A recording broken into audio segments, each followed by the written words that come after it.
खुदावंद प्रभु यीशु मसीह के पवित्र नाम में आप सबको सलाम। परमेश्वर आपको आशीष दे, खुदा बरकत दे। आज हम इस बात को देखेंगे कि खुदा जो है वो हमारी फैमिली को, हमारे परिवारों को, हमारी कलीसिया को जो बरकतें देता है उसको याद रखना बहुत ही, किसको याद रखना? बरकतों को याद, खुदा को। हालेलुया।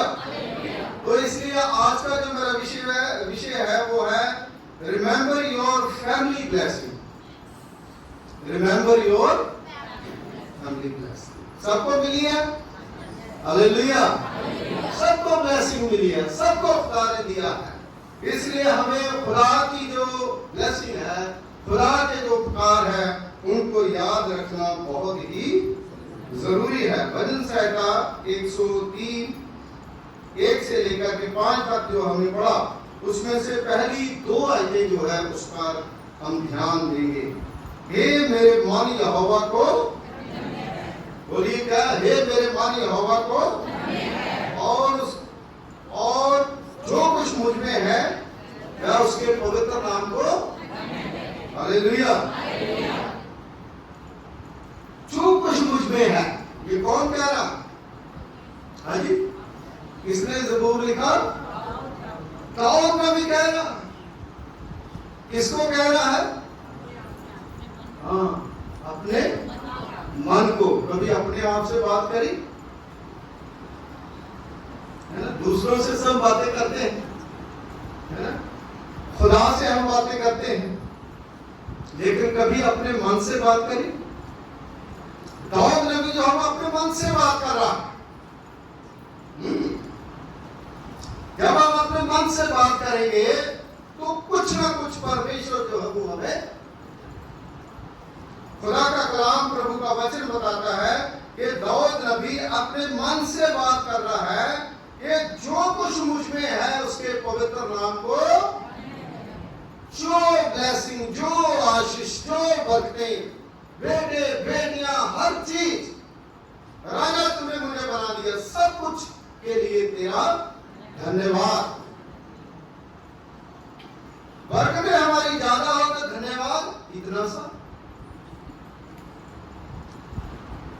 फिर वो बरकतों में हमें मजा नहीं आता। जब खुदा हमें खुले दिल से देता है, खुदा हमें खुले दिल से आशीष देता है, और खुले दिल से हमें खुदावंद की धन्यवाद देना। दूसरी आयत जो है उसमें लिखा है, हे मेरे मानी यहोवा को, फिर दबा दे करके कहना। पहली बार ही कह दिए, दूसरी बार कहने की क्या जरूरत? दबा दे करके कहना। और दूसरी आयत जो है उसके दूसरे भाग में उसने अपनी जो लैंग्वेज है उसको बदला है। उसने कहा, हे मेरे मानी यहोवा को धन्य कह और उसके किसी उपकार को।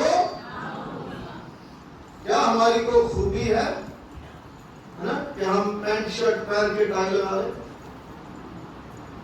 अच्छे कपड़े पहन ले, अच्छा घर बना ले, अच्छी नौकरी ला ले, अच्छी एजुकेशन ला ले? नहीं। जब तक खुदा की कृपा, जब तक खुदा की अनुग्रह हमारे ऊपर ना हो, तब तक हम कुछ भी कार्य नहीं सकते। इसलिए दाऊद नबी कहता है कि उसके किसी उपकार को, खुदा ने हमारे ऊपर उपकार करे हैं, हम अपनी समझ का सहारा लेकर के कुछ नहीं कर सकते। हमारे पास वो सारी चीजें, वो सारे सोर्स नहीं है जिनके द्वारा हम उड़ते हैं। ये खुदा है जो हमारे अंदर काम करता है, जो हमें सामर्थ्य देता है, जो हमें शक्ति देता है, जो हमारे परिवार को बढ़ाता है, जो हमारे परिवारों की सुरक्षा करता है, जो हमारी फैमिलीज को ब्लेसिंग देता है। फैमिली ब्लेसिंग के बारे में अगर पढ़ना है तो ज़बूर 128 में भी पढ़ सकते हो, लेकिन मैं उसको दोहराऊंगा नहीं।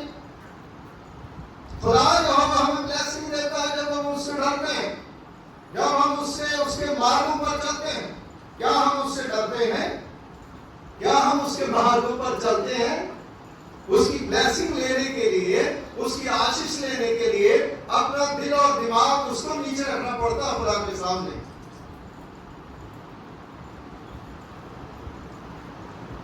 मेरे अजीजों, मैं कई बार सोचता हूं कि हम लोग, हमारी कलीसिया कितनी खुशकिस्मत है कि हमारे चर्च में इतना आनंद और इतनी शांति है, इतनी ब्लेसिंग है, कितना सुंदर राग, कितने सुंदर साज और कितना सुंदर फैमिली, कितने सुंदर परिवार और कितनी ब्लेसिंग। किसी को किसी प्रकार की खुदा ने कमी छोड़ी ही। हालेलुया। जो इंसान चर्च में आ जाता है, वो चर्च में आकर के परमेश्वर जो है उसको जीरो से हीरो, ये बिल्कुल सच, इसको कोई झुठला नहीं सकता। और फिर हम खुदा को धन्यवाद दें, परमेश्वर को कहें, ये खुदावंदा, तूने मुझे इतनी आशीषें दी, तूने मुझे इतनी बरकतें दी है, इसलिए तेरा धन्यवाद हो।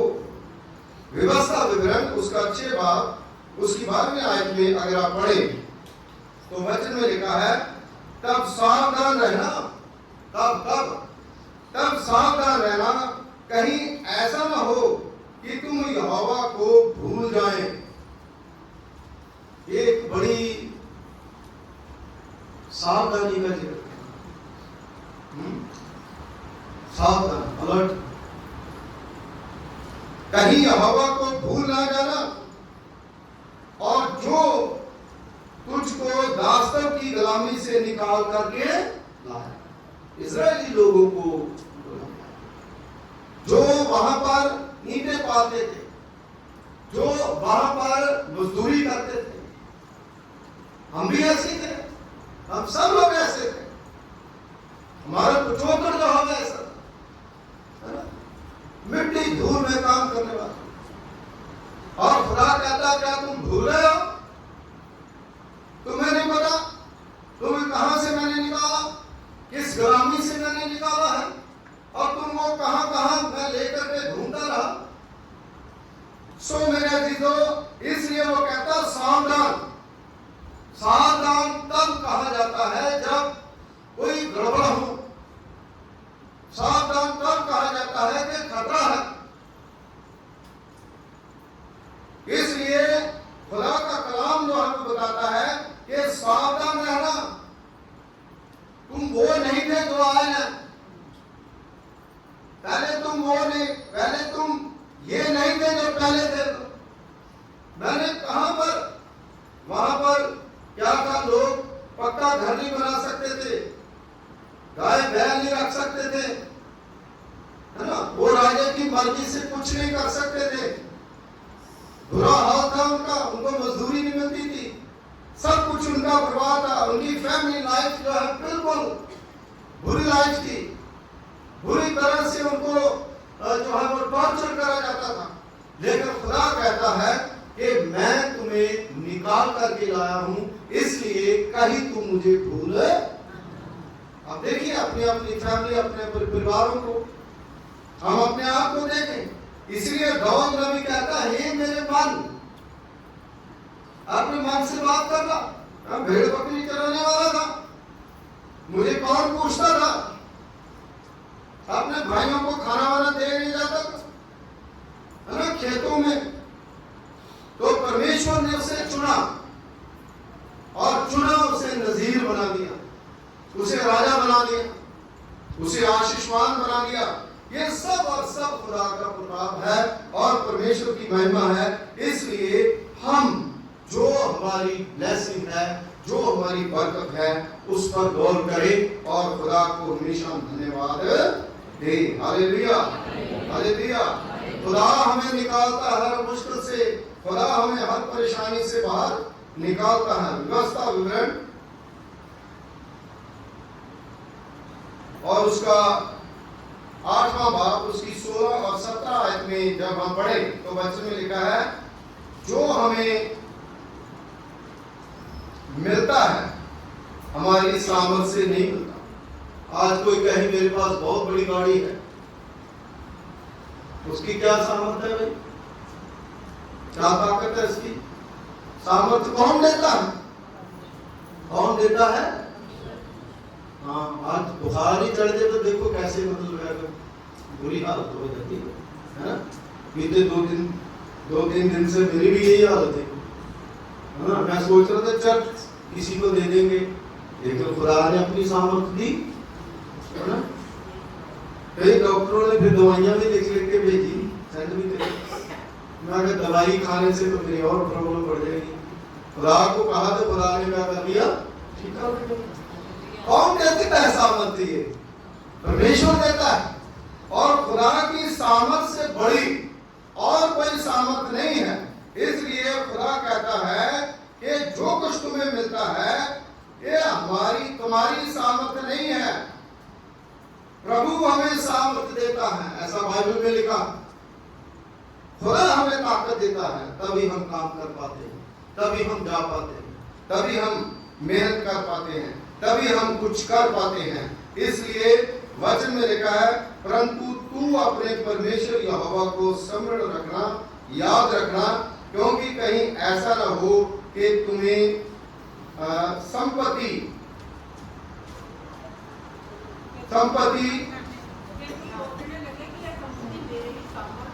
हाँ मेरी सामर्थ, हाँ कहीं मेरे ही मतलब आगे दुर्बल से तो नहीं प्राप्त हुई। याद रखना, ये सारी चीजें कौन देता हमें? परमेश्वर देता। Hallelujah, hallelujah. मैंने बहुत से ऐसे लोग देखे हैं जो लोग जो है ना काबिल हैं, जिनके पास हमसे ज्यादा बुद्धि, और जब उनसे बातचीत करें है तो वो फटे हाल है, लेकिन उससे बातचीत करें तो वो हमसे ज्यादा बुद्धिमान है, लेकिन उनके पास वो चीजें नहीं है। ये खुदा की मेहरबानी होती है, खुदा की कृपा होती है, जिस किसी के ऊपर भी वो करते। हालेलुया। लेकिन जो लोग प्रभु के पास आते हैं, खुदा उनके ऊपर अपनी कृपा जरूर करता है और उन्हें सामर्थ्य भी देता है, उन्हें वो अपनी शक्ति भी देता है। इसलिए मेरे अजीजों, कोई भी चीज लाने के लिए, कोई भी चीज खाने के लिए, कोई भी चीज पीने के लिए, कोई भी चीज पहनने के लिए जब आपको मिलती है तो कौन देता है? परमेश्वर देता है। वो खुदा देता है जिन्हें कुल दुनिया बनाई है, जिसने इंसान को बनाया, जिसने इंसान को रचा, जिसने उसको सांस दी, जिसने उसे शक्ति दी, जिसने उसे सामर्थ दी। मेरे अजीजों, भजन संहिता 104 उसकी 27 और 28 आयत में अगर आप पढ़ोगे तो वचन में लिखा है, इन सब को तेरा आसरा है कि तू उनका आहार समय पर दिया करे। सारी चीजें, पेड़ पौधे, पक्षी, जानवर, सबको किसका आसरा है? कौन देता उन्हें? ये किसी इंसान के हाथ में हो तब तो सारी मछलियों को मार दे, सारी चिड़िया मार दे, सारे कबूतर मार दे, सब कुछ ही खत्म कर दे इंसान, क्योंकि इंसान तो कर ही नहीं सकता। नहीं है, कौन दे रहा है ये सब? परमेश्वर समय से अपना आहार जो है वो देता है। और 28 आयत में लिखा कि तू अपनी मुट्ठी खोलता है और उनमें से उत्तम पदार्थों से उन्हें क्या करता है? तृप्त करता है। हालेलुया। देखिए, अपनी मुट्ठी खोलता है, तृप्त करता है। आप पेड़ के ऊपर चिड़िया देखिए, कितने सुंदर चिड़िया है, कितने कलरफुल है, कितने अच्छे अच्छे पंछी है। कौन देता है उनको? परमेश्वर देता है उनको, खुदा देता है। और खुदा जो है वो उनको सामर्थ्य देता है, परमेश्वर जो है उनको ताकत देता है, वो उन्हें पालता है। सो मेरे अजीजों, आज भी हमारी फैमिली में, हमारे परिवार में इसी प्रकार हमारे बच्चे, हमारे जो घर के जितनी फैमिली के मेंबर हैं, हम विचार करते हैं कि हम इनको कैसे पालें। जब शादी होती है, किसी की भी शादी होती है, बहुत यहाँ से बहुत कम लोग होंगे, आगे वाली जनरेशन होगी। जो 30 साल पहले की जनरेशन है, जब 30 साल पहले के पुराने जो लोग हैं, 40 साल पहले, जब उनकी शादी होती थी तो उन्हें देखना पड़ता था कि खर्चा कैसे करेंगे, हैं, इतने की साड़ी आएगी, इतने का सूट आएगा, है ना, अगर बारात लेकर के जानी है तो बस का किराया कितना आएगा, ये सच है ना? सारी चीजें ऐसे होती है?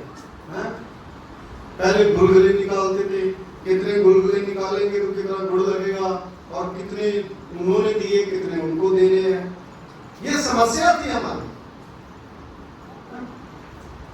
क्योंकि शादियां जब होती थी तो ऐसे होता था, मेरी शादी 27 साल पहले हुई, और 27 साल पहले जब हमने देखा, है ना, गुलगुले निकाल के लोगों को देते हैं, लोग हमारे घर में दे के जाते हैं, और हम भी लोगों को देते हैं, और जो ताई जी है वो तौल के देती है कि इतने उन्होंने दिए, उसको 1 किलो ज्यादा। तो ये सारी समस्याएं जो हम होती, लेकिन खुदा जो है अपनी मुट्ठी खोलता और सारी समस्याओं को खत्म करता। उसके बाद हम सोचते हैं हमारे बच्चे हो गए, इनको कैसे पालेंगे, ये पढ़ेंगे कैसे, इनके कपड़े कहां से लाने हैं, तो नौकरी आती है तो नौकरी कितनी भी बड़ी थी सैलरी कम होती, लेकिन परमेश्वर जो है वो सारे इंतजाम सामर्थी परमेश्वर है, वो थोड़े में खुदा जो है वो बरकत, थोड़े में भी थोड़े में खुदा बरकत कैसे करेंगे। हम किराए पे रहते हैं, किराया देंगे ना क्या करेंगे, तो खुदा जो है वो हमें याद रखता है, हमें भी खुदा को याद रखने की, जब खुदा हमें याद रखता है हर मुसीबत में, हर परेशानी में, हर दुख में, हर क्लेश में, हर सुख में वो हमारी मदद करता है, वो हमारी सहायता करता है, वो अपनी मुट्ठी जो है वो ऐसे करके लो और खाओ। इसलिए मेरे अजीजों, परमेश्वर जो है वो कहता है कि जो आपके घर में आपको ब्लेसिंग मिली है, जो खुदा ने ब्लेसिंग दी है, उनको याद रखें, ये कहां से आई है, ये कहां का कौन सा सोर्स है। आज एक आदमी जो है कितना भी बड़ा राजा हो या कुछ भी हो, अगर आज ही उसको कुछ हो जाए, कुछ नहीं कर पाता, डरा देते उसको। मैंने ऐसे बहुत से लोग देखे, बहुत से ऐसे लोग अपनी लाइफ में भी देखे हैं, जिनकी जिंदगी, जिनका जीवन जो है आंखों के सामने, जिनको 4-4 लोग संभाल रहे हैं और सबसे बड़े हेड थे, लेकिन आज ये नौबत आ गई, ये परिवार पालना भी उनसे कठिन। इसलिए खुदा जो है उसको हम याद रखें, क्योंकि खुदा कभी हमें गिरने नहीं देता। हालेलुया। परमेश्वर जो है वो कभी हमें गिरने, मैं खुदा का, देखो उन लोगों को खुदा के शुक्रगुजार होना चाहिए जिन लोगों को खुदा ने नौकरियां दी और उन्होंने अपनी पूरी नौकरी करी, उसके बाद रिटायरमेंट ली, रिटायरमेंट के बाद वो प्रभु की कृपा से तंदुरुस्त हैं, वो घूमते हैं, वो फिरते हैं, वो गाड़ी चलाते हैं, वो सब कुछ ही एंजॉयमेंट करते हैं, खुदा की बंदगी करते हैं। ये प्रभु का अनुग्रह है।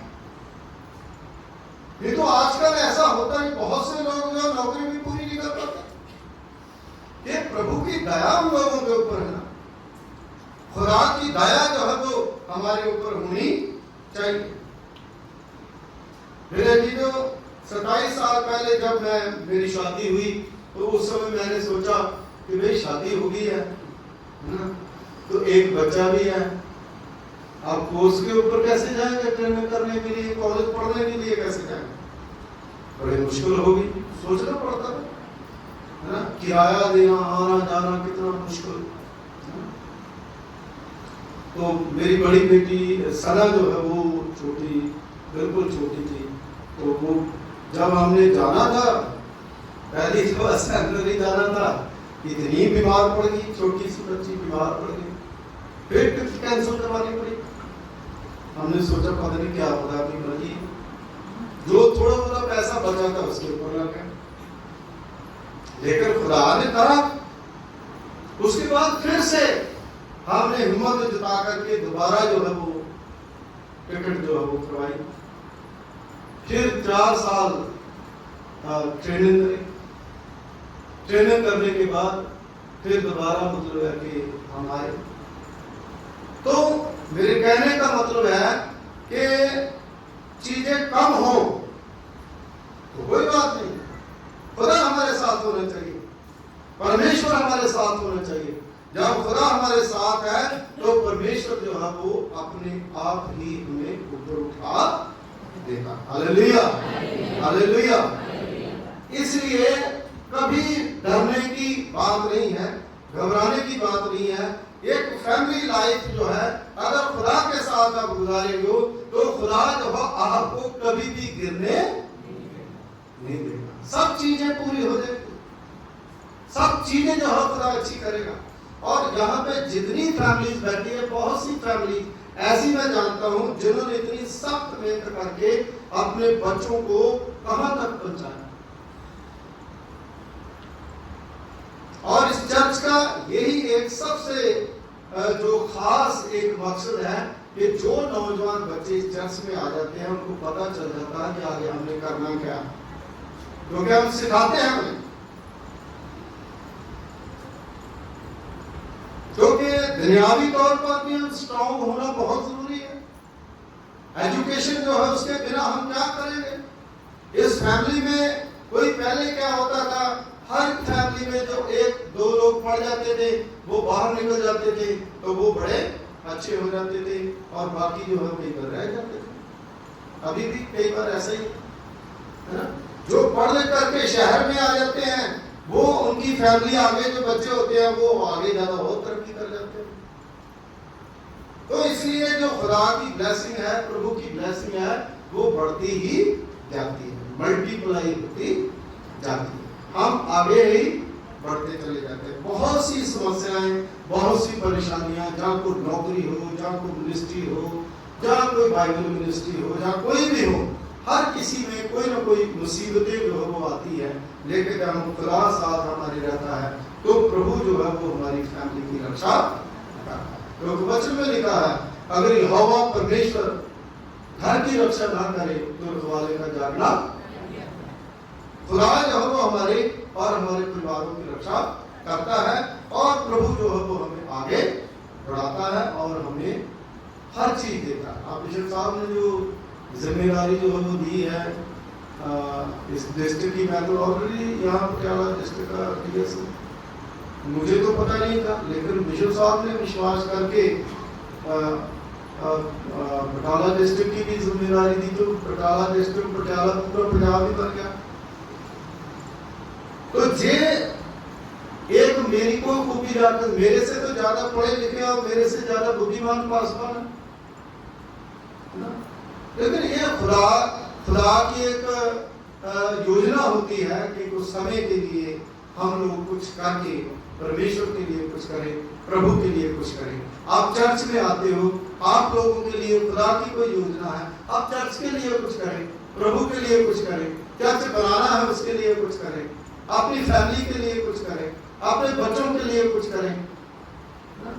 क्योंकि जो फैमिली में जो लोग अपनी छोटा सा अमाउंट जो है वो कमाते हैं, अगर उस अमाउंट में से आधे से ज्यादा पैसा जो है वो अपने अकेले के ऊपर खर्च कर देते हैं, उनके बच्चे क्या पढ़ेंगे, औरतें क्या करेंगी, कहाँ से चीनी पत्ती लाएंगी, कहाँ से वो किराया देंगी, कहाँ से वो दूसरे काम करेंगे। तो इसलिए हमें सब चीज का ध्यान रखना चाहिए। खाली खुदा का कलाम सुन के हालेलुया प्रेज द लॉर्ड करके बात नहीं चलेगी, उसके साथ साथ खुदा ने हमें अकल बुद्धि दी, हम बुद्धि से चले, समझ से चले, ताकि परमेश्वर जो है वो हमारे हालातों को बदलने के लिए तैयार है। लेकिन हम खुद तैयार हो ना, हम खुद तैयार हो तब जो है परमेश्वर हमारे हालातों को बदलता है और परमेश्वर हमें आशीष भी देता है और अपनी आशीषों से माला माल भी करता है। इसलिए मेरे अजीजों, जो हमारे घरों में खुदा ने बरकतें दी है उसको हमेशा याद रखें कि ये सारी बरकतें जो है वो किसने दी है, इसीलिए दाऊद नबी ज़बूर 23 में कहता है, यहोवा मेरा मुझे कुछ घटी, वह मुझे हरी हरी चराइयों में, वह मुझे सुखदायक जल के जलों के पास। देखिए कितना सुंदर है ये, है ना। यहोवा को जब हम अपना चरवाहा मान, तो वो तो कभी किसी को भूखा रहने नहीं देगा, है ना। जब हम किसी इंसान को अपना चरवाहा मान लेते हैं तो वो तो हमें भूखा मारेगा, लेकिन जब हम खुदा को अपना चरवाहा मान लेते हैं तो वो जरूर हमें देगा, जरूर हमें देगा। जिस प्रकार बाइबल में, मैं उदाहरण देकर खत्म करूंगा, न्यू टेस्टामेंट में लिखा है, एक दोस्त जो अपने दोस्त के घर में आधी रात को जाता है और बार बार जाकर के दरवाजा सो रहा, कहता भाग जा आधी रात को आके, क्योंकि इंसान के अंदर गुस्सा है ना, दोपहर में जाको आपको सो रहे हो, आपको तंग करे, या आपको नींद आ रही है तो फोन करे, भला करे।